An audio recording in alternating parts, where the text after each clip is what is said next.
Police ಇಲಾಖೆಯಲ್ಲಿ ಶ್ಲಾಘನೀಯ ಸೇವೆ ಸಲ್ಲಿಸಿದ ಯಲಬುರ್ಗಾ ಪೊಲೀಸ್ ಠಾಣೆಯ ಸರ್ಕಲ್ ಇನ್ಸ್ಪೆಕ್ಟರ್ ಇವರಿಗೆ ಮುಖ್ಯಮಂತ್ರಿ ವಿಶಿಷ್ಟ ಸೇವಾ ಪದಕ ಲಭಿಸಿದೆ.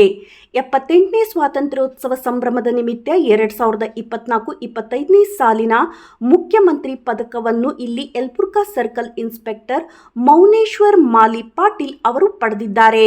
ಮೂಲತಃ ರಾಯಚೂರು ಜಿಲ್ಲೆಯ ಸಿಂಧನೂರು ತಾಲೂಕಿನ ಕಲ್ಲೂರು ಗ್ರಾಮದವರಾದ ಇವರು 2005ರಲ್ಲಿ ಮೈಸೂರಿನಲ್ಲಿ PSI ತರಬೇತಿ ಪಡೆದು ಮೊದಲ ಬಾರಿಗೆ ಬಾಗಲಕೋಟೆ ಜಿಲ್ಲೆಯ ಹುನಗುಂದ ಪೊಲೀಸ್ ಠಾಣೆಗೆ ಪೊಲೀಸ್ ಇನ್ಸ್ಪೆಕ್ಟರ್ ಆಗಿ ನೇಮಕಗೊಂಡರು. ನಂತರ 2016ರಲ್ಲಿ ಭ್ರಷ್ಟಾಚಾರ ನಿಗ್ರಹ ದಳ ಕೊಪ್ಪಳ ಇಲ್ಲಿಗೆ ಸರ್ಕಲ್ ಇನ್ಸ್ಪೆಕ್ಟರ್ ಆಗಿ ಮುಂಬಡ್ತಿಯನ್ನ ಪಡೆದರು. 2023ರ ಆಗಸ್ಟ್ನಲ್ಲಿ ಯಲಬುರ್ಗಾ ಪೊಲೀಸ್ ಠಾಣೆಗೆ CPI ಆಗಿ ನೇಮಕಗೊಂಡರು.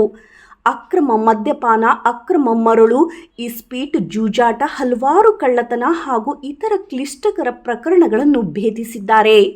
ಇವರಿಗೆ ವಿಶೇಷ ಸೇವೆಗೆ ಹಾಗೂ ಸಾಧನೆಗೆ ಮುಖ್ಯಮಂತ್ರಿಗಳ ಸೇವಾ ಪದಕ ಲಭಿಸಿದ್ದಕ್ಕೆ ಕೊಪ್ಪಳ ಜಿಲ್ಲಾ ಪೊಲೀಸ್ ವರಿಷ್ಠಾಧಿಕಾರಿಗಳು, ಕುಕನೂರು, ಯಲಬುರ್ಗಾ ಪೊಲೀಸ್ ಠಾಣೆಯ ಎಲ್ಲ ಅಧಿಕಾರಿಗಳು, ಹಲವಾರು ಜನಪ್ರತಿನಿಧಿಗಳು ಇವರಿಗೆ ಅಭಿನಂದನೆಗಳನ್ನು ತಿಳಿಸಿದ್ದಾರೆ.